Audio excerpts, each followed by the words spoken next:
Black Library specifically, I am now finishing finally the War Master, which has been delayed for many reasons, some not beyond my control. I also have then some other bits and pieces. I'm writing simultaneously about 4 different comics, because comics are a big deal and very fun to do.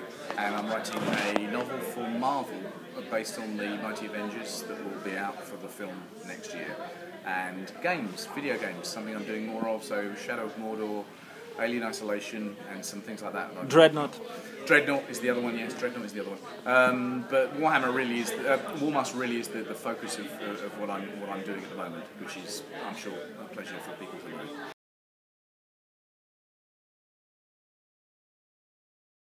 When, God, will Warmaster and Penitent be written and released? Well, Warmaster very, very soon. Warmaster will be backed up with a Space Marines Battles book written by Matt Farah, which is the story of the Urdesh campaign featuring the Iron Snakes, and basically Urdesh is where Warmaster is set. So you'll be able to read the Warmaster novel set on Urdesh, and then you'll be able to read another novel about the overall campaign that was going on, and they fit together very nicely. Matt Farah is a very good friend of mine. He's a terrific writer.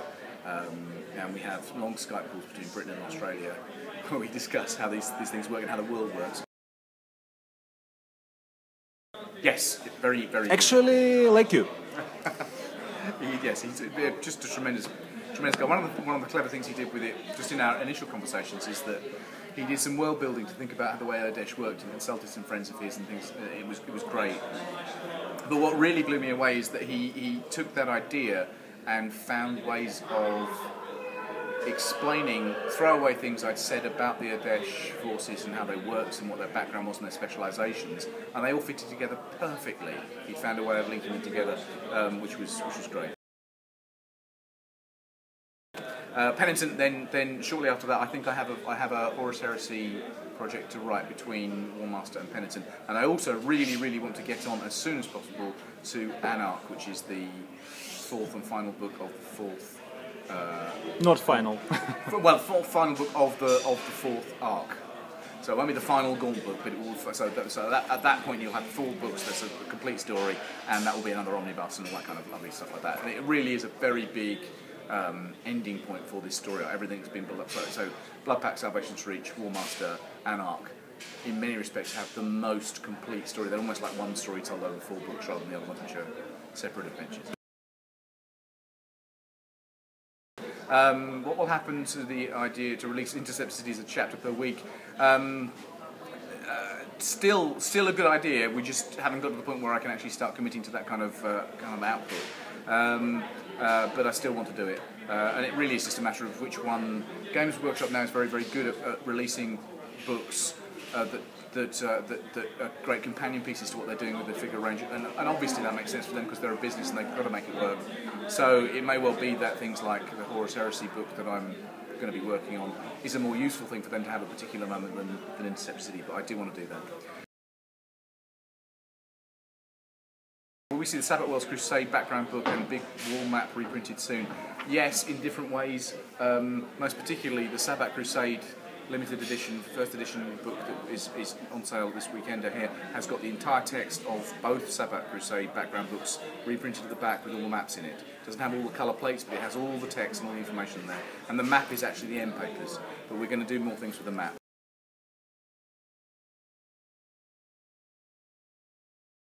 The original Sabbath Worlds Crusade book I discovered was going for £1,000 on Amazon. So yeah, it's good to see that back in print, and we want to do an updated one. We want to take it up to where we are in the Gaunt series now. We want to do the map again, and I think my proposal, which I hope they run with, is to do the map as a digital app you can put on your iPad or your phone, so that it's actually like having the map on a data slate. So you can move it around, you can press on worlds, and information comes up. Information, with any luck, that I will record, and you'll hear my voice telling me Urdesh is a planet of 4 billion people. It was approved? Yeah. It was approved? I'm waiting to hear, but that was my proposal. I can't believe they wouldn't go for that. They should approve They should go for that. Who will die in the next Gaunt book? Is it Creed, Hart, Larkin or McCall? I'm not going to answer that question because it's a spoiler, but I will say it's either all or none of them. The events of Warmaster and then Anarch are going to shock people. really, even by my high standards. Will we see uneven odds going badly for the Ghosts at last? For example, Terminator's got a Chaos Marines killing and butchering several companies have gone Ghosts. Have gone lightly on them, even Salvation's reached. 3 Space Marines have done everything for them. Yes, okay, that's a matter of opinion. I think things go tough for them on a very regular basis, and some of the more exceptional things they manage to do, like take down Space Marines, is due to the fact that this is fiction where extraordinary things happen. That's why they're worth telling stories about, rather than replicating things that happen in the game that actually the rules don't necessarily support, because this is the way the world works, that occasionally you get lucky and extraordinary things happen. But yes, it'll get tougher. Right now, nobody knows where you will go with the Mabon plot. The versions is he's a Gower agent, he's a Tyranid Gene Stealer cult leader, and the most real one, he is an Aquanas agent, with a simple goal to give Anarch the true reason to start a war for the Archon position. Oh, interesting. Do you know what? With the exception of one of those, you're sort of right with all of them, and you still haven't got the real core of what that story is about. Because partly that story is about a man reclaiming his humanity to the point, but the more he tries, the less people trust him. Well, I will say this: Sek is a cleverer guy than you think he is, and what he has got planned and what he's trying to implement is both multi-layered and just shockingly huge. So there are certain events that what happened in Salvation Street, certain in War Master, you'll read and go, what's that about? That was scary, but I don't know what it was about. When you find out. He did smile. He did. Salvation Street. Yeah, he did, yeah. We won't see the Anarch until the next book after the War Master, which is called the Anarch. No, on screen you won't, but his effect is going to be felt all over the place. But we will see him eventually. Yes, we will see him eventually. Sabbath Crusade anthology released here. Why not call it Sabbath Anthology 2? Don't know, actually. No idea. I just think they went with Sabbath Crusader because that was a nice title. I think sometimes if you put 2 on the cover, people think, oh, I've got to read the other one first. You can read them in either order, really. I think the only important thing about the Sabbath Crusade book is that the stories that I've written and Nick's written, and generally we've written, but mine in particular, are real proper in continuity. Rather than just picking Gaunt and Sabbath stories because they're interesting, we've put in continuity ones. So you read Salvation's Reach, you read that, it makes perfect sense. Okay then, what happened to the Space Marine Battles novel? Well, I mentioned that earlier. Matt Farrer is handling that now, and will be spectacular. Right, fantastic Void Battles, thank you very much. Sabbath Master, Salvation Street, no fear. Will you write a big Void Battle for a Desh or an Imperial Navy novel sometime in the future? There is Navy action in War Master, but the primary battle of Adesh will not be a naval confrontation, but there is Space Marine stuff, there is aquatic, amphibious stuff, and there is Titans. But yes, it's probably going to be Anarch before we see Space War again after War Master. So essentially a bit at the beginning of this book and then more towards the end of the next. Who were you portraying writing Balthazar Eel and his sister, creating a Chaos Society of the Sabbath Worlds? Where did you find your ideas for them? Do you know what? I don't really know where I find my ideas. Generally speaking, my ideas come from my notebooks, which I carry around wherever, and I write things into them, somewhat random because the ideas pop into my head, sometimes because people have said things and it just happens like that. So exactly where they crop up from, I'm not really sure. I'd sort of probably have to go back through reams of stuff to work out where the things come from. But yes, Chaos Society for the Sabbath Worlds I think is really, really important, because that whole idea that it may be completely anathema to us because it's horrible, it may be very strange, but it makes sense to them. And I think if you can communicate the idea that their society makes sense full stop, it works much better rather than it seem random and obscure. It's just an important thing that I feel needs to be done. Inquisitive question: will we see the Take brothers in the next book? Is it quite a joy to watch these two Chaos Space Marines conflict? Maybe you could invite some loyal Space Marines to the party. I think that's probably quite a good idea. Yes, yes, and we will see them in the next book. I mean, I think that's an important thing. Will the real Beckwin be with us again, or does she not wake up until the last book? Why does the Inquisition, with its unlimited resources, still hasn't apprehended Eisenhorn? We will see the real Beckwin again. in several ways. So yes, stay tuned, because that's really what this book is about. And why has the Inquisition, with its unlimited resources, apprehended Eisenhorn? He's really good. His main reason. He is really exceptionally good, but also it might serve them to have him operating, even if they want to disavow that he's actually operating on anybody's behalf. Another hint. Yeah, so they might really be going, oh, we'll pretend to look for him, but we're not actually going to bring him in because he's actually going to do more for us outside as a sort of rogue agent. Who knows? Why have you decided to name the guy we're all after as the Yellow King? Is an Easter egg from Lovecraft? Yes, and it's yes it is. Yes it is. I thought it was a fun thing to do because we so rarely in 40K get an opportunity to resonate with real world literature, which other science fiction does get because it can remember its history. So we have to do it very sparingly. But it seems to me that some of the Lovecraftian things transgress those bounds and can sort of carry over even if only the reader recognises it. And in fact, it's I think his name is Robert Chambers, wrote The Yellow King, which Lovecraft refers to. It's a fabulous book that I recommend you read. It's written, I think, he's a direct contemporary of Lovecraft, or even slightly before, and it's just extraordinary. It's an extraordinary book of short stories that are actually linked. It's a very slim volume, you can get it very easily. But it's brilliant, and it's become part of Lovecraftian lore, even though it didn't necessarily originate with him. It's a book about madness, it's just brilliant.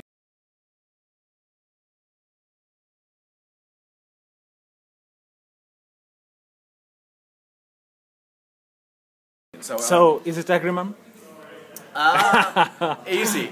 Yeah, I think the answer to that is yes and more.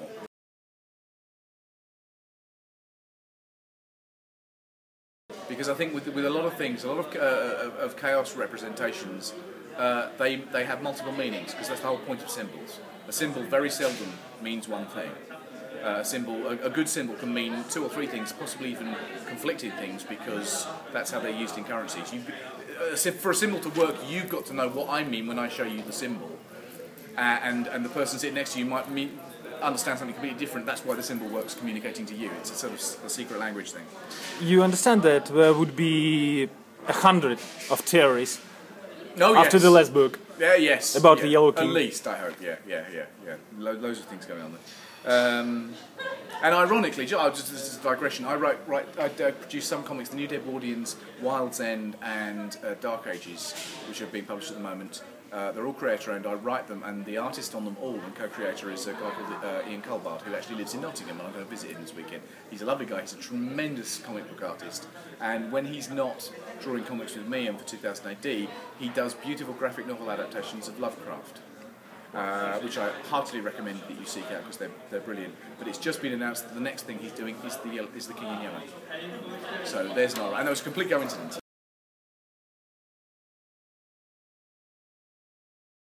What are you planning for the Dreadwing Horus Heresy novel? Is it still the title, and it's still from the point of view of the unremembered, starting point from the point of the Unremembered Empire left off? Yes, that's still the title. It is a Dark Angels orientated novel set on the crag directly after Unremembered Empire, although there may be more of a space than I was expecting, simply because it's taken me long to get to it and other things need to be fitted in. It is essentially an opportunity to see how cool the 30K Dark Angels are and what the Dreadwing means as a part of their structure, but it has an enormously important subtext that is absolutely core and spinal to the Horus Heresy. So it's not. I don't think any of the Horus Heresy novels are in any way disposable of sort of side issues. I think they're all, some are obviously really, really pivotal novels about the core events, but they're all about the time, the place, and everything that adds together. But this one, when you start reading, you go, "This is just a great adventure." And then you'll realise that actually there's something much, much, much deeper happening there. And it will have an opportunity to show Shattered Legion characters and Ultramarines in that as well. So there'll be a lot of other recognisable characters going on in it. I'm thinking at the moment that it's Faris Redpath, the sort of second in command, executioner style guy from Unremembered Empire, who will be the central character of that, because I think he's really quite interesting.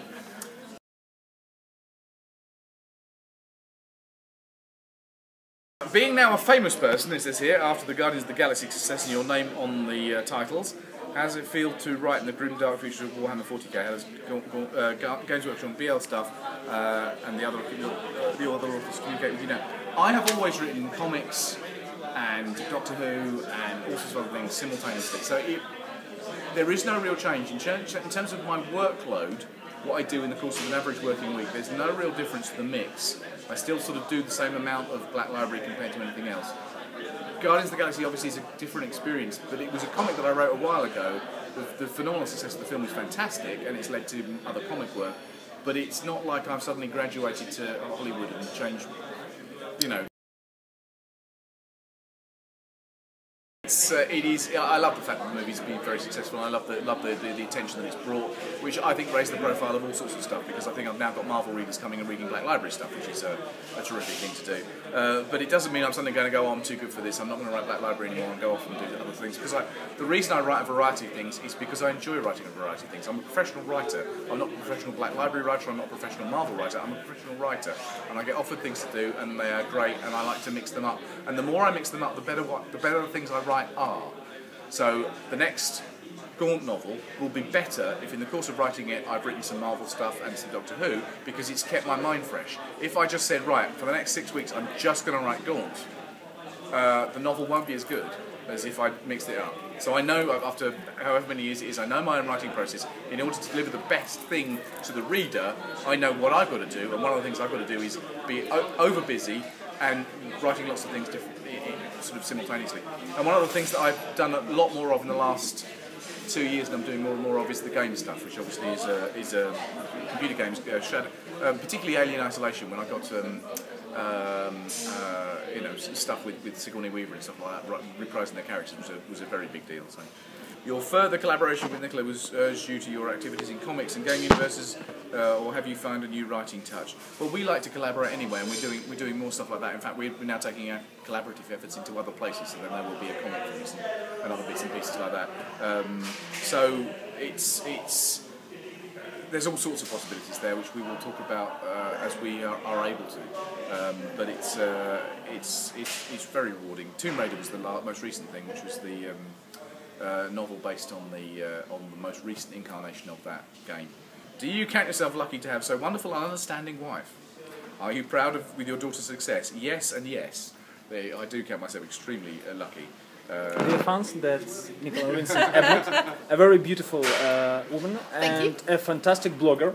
Thank you. I suggest you check her blog. It's updated almost every day, and new stuff, quite interesting and entertaining. There you go.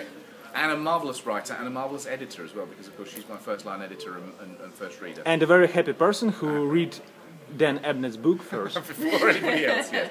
And yes, of course, I'm enormously proud of my daughter, who is dancing all over the place. Both my daughters, in fact, but yes, Lily is the one who's been prominent on television.